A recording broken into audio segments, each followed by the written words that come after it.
2024 ची विधानसभा लागली। मतदान अवघ्या 5 दिवसांवर येऊन ठेपले आणि तेवढ्या झपाट्याने मतदारसंघात चर्चांना उधाण आले।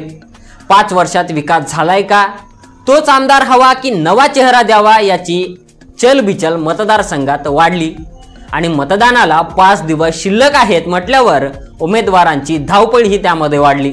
त्यामुळे आज आपण पाहणार आहोत नांदेड दक्षिण मतदारसंघात कोण उमेदवार आहेत, कोणाचा डाव साधणार आणि कोणाकोणाला भावी म्हणूनच पुढची 5 वर्ष मिरवावी लागणार।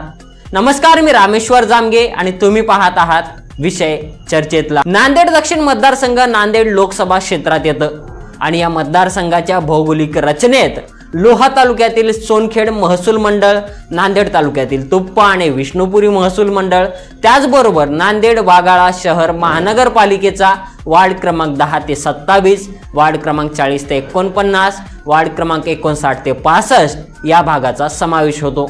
या मतदारसंघाचं राजकीय गणित पाहायला गेलं तर 2009 ते 2019 दरम्यान 2 वेळा काँग्रेस आणि 1 वेळा शिवसेनेचा आमदार राहिलेला आहे। त्यामुळे 2009 ला काँग्रेसचे ओमप्रकाश पोकर्णा, 2014 ला शिवसेनेचे हेमंत पाटील आणि 2019 ला काँग्रेसचे मोहन अण्णा हंबर्डे आमदार म्हणून निवडून आले। आजपर्यंतची या मतदारसंघातील लढत ही प्रामुख्याने काँग्रेस विरुद्ध शिवसेना अशी झालेली आहे। 2024च्या रिंगणात या मतदारसंघात काँग्रेसकडून सध्याचे आमदार असलेले मोहन अण्णा हंबर्डे आहेत। त्यानंतर शिवसेना शिंदे गटाचे आनंद बोंडारकर, वंचित बहुजन आघाडीचे फारुख अहमद, MIMचे सय्यद मोईन, तर या मतदारसंघात टक्कर देणारे 2 भाजपचे पदाधिकारी होते।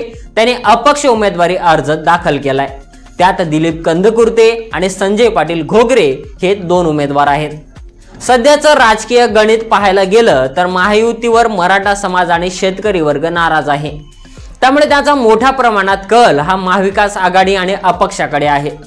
त्यात अपक्ष उमेदवार संजय पाटील घोगरे यांनी तरुण कार्यकर्त्यांना सोबत घेऊन तसेच चळवळीतील सक्रिय कार्यकर्त्यांच्या सोबतीने मतदारसंघात आपला जोरदार प्रचारही चालू केला आहे। मतदारसंघात त्यांच्या नावाची चर्चाही आहे आणि मराठा समाजाचं मत मोठ्या प्रमाणात त्यांच्या पारड्यात पडू शकतं।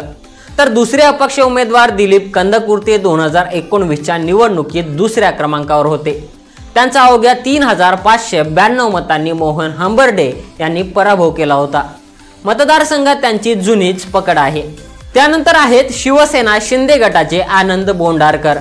मराठा आरक्षण, शेतकरी प्रश्न यामुळे महायुतीला फटका बसू शकतो, पण ग्रामीण भागात आनंद बोंडारकर यांची पकड मजबूत आहे। ग्रामीण भागातील कार्यकर्त्यांची साखळी बांधून त्यांचा जोरदार प्रचार चालू आहे। त्यानंतर या मतदारसंघात 2 मुस्लिम उमेदवार आहेत। एक वंचितचे फारुख अहमद। नांदेड शहर तथा नांदेड ग्रामीण मध्ये त्यांचा जोरदार प्रचारही चालू आहे। वंचित बहुजन आघाडीचा हक्काचा मतदार असलेल्या SC समाजाची मतं या मतदारसंघात मोठ्या प्रमाणात आहेत। एक हाती वंचित समाजाची मतं आणि मुस्लिम मतं त्यांच्याकडे वळली तर ते विजयी होऊ शकतात। 2019 मध्ये वंचितच्या उमेदवाराला एकूण 26,713 मतं मिळाली होती, ते 4थ्या नंबरवर होते। त्यानंतर दुसरा उमेदवार आहे MIMचे सय्यद मोईन, तर काँग्रेसकडून आहेत सध्याचे आमदार मोहन अण्णा हंबर्डे। मोहन हंबर्डे हे 2019 मध्ये 46,943 मतांनी विजयी झाले होते, पण 2024चे लढत त्यांच्यासाठी निर्णायक ठरणार आहे, कारण या मतदारसंघात 6 तगडे उमेदवार आहेत। महायुतीवर मराठा समाज नाराज असला तरी संजय घोगरे मराठा समाजाचं मोठ्या प्रमाणात मत मिळवू शकतात। त्यानंतर काँग्रेसची वोट बँक असलेल्या मुस्लिम समाजात 2 उमेदवार आहेत। त्यामुळे काँग्रेसकडे येणारे मुस्लिम मतदार विभागले जाऊ शकतात। एकंदरीत पाहायला गेलं तर या मतदारसंघाचे गणित किचकट आहे।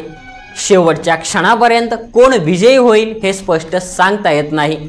त्यामुळे तुम्हाला काय वाटतं, कोणाला गुलाल लागेल ते आम्हाला कमेंट करून सांगा आणि असेच नवनवीन व्हिडिओ पाहण्यासाठी विषय चर्चेतला या YouTube चॅनलला सबस्क्राइब करा। धन्यवाद।